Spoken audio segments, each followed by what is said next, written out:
नमस्कार दोस्तों 18 जुलाई से गवर्नमेंट ने रेजिडेंशियल प्रॉपर्टी पर जीएसटी में आरसीएम लागू कर दिया है 18%।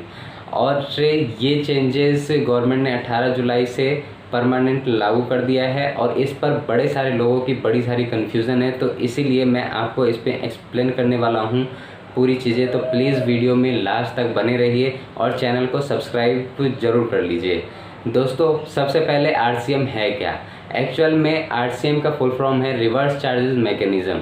ये बिल्कुल इसी तरीके है जैसे कि कोई B2B परचेज़ होती है, जैसे कि बिज़नेस टू बिज़नेस कोई परचेज़ होती है, तो उसमें आप क्या करते हैं कि जीएसटी का अमाउंट सामने वाली पार्टी को पे करते हैं और इनपुट आप जीएसटी पोर्टल पर क्लेम करते हैं इनवॉइस एंटर करके।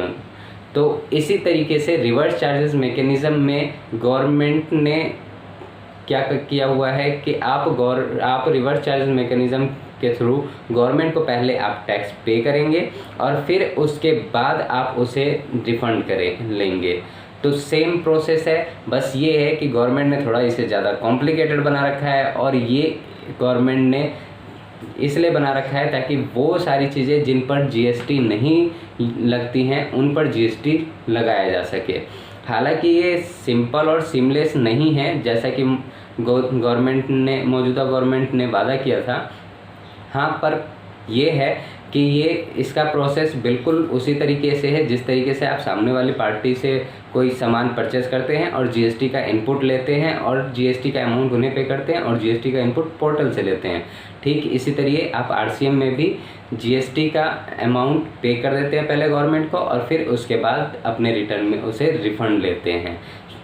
तो आपको सिंपल समझ में आ गया होगा कि आरसीएम क्या है।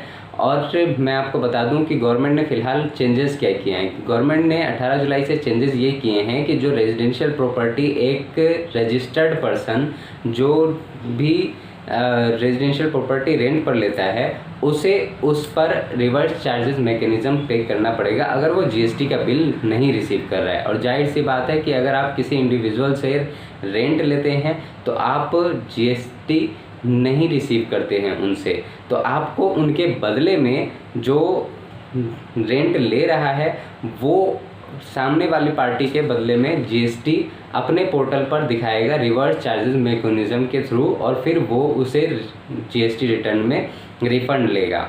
अब यहाँ पर दो तरीके की कैटेगरी है, एक तो रेजिडेंशियल प्रॉपर्टी और एक दूसरी है कमर्शियल प्रॉपर्टी।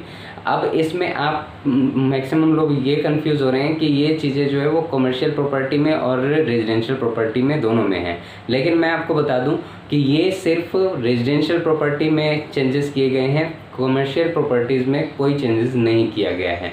तो आपको सबसे पहले ये डिफ़ाइन करना होगा कि आप जो रेंट ले रहे हैं, जो भी टैक्स पेयर रेंट ले रहा है वो रेजिडेंशियल प्रॉपर्टी ले रहा है या कमर्शियल प्रॉपर्टी ले रहा है। अगर वो रेजिडेंशियल प्रॉपर्टी ले रहा है तो उसे आरसीएम के थ्रू टैक्स पे करना ज़रूरी है और ये 18 जुलाई से 18% टैक्स एप्लीकेबल कर दिया है गवर्नमेंट ने।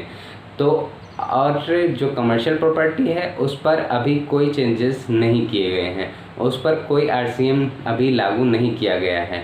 तो अब आपको क्लियर हो गया होगा। अगर अभी भी कोई डाउट है तो आप मुझसे कमेंट करके पूछ सकते हैं। Thank you.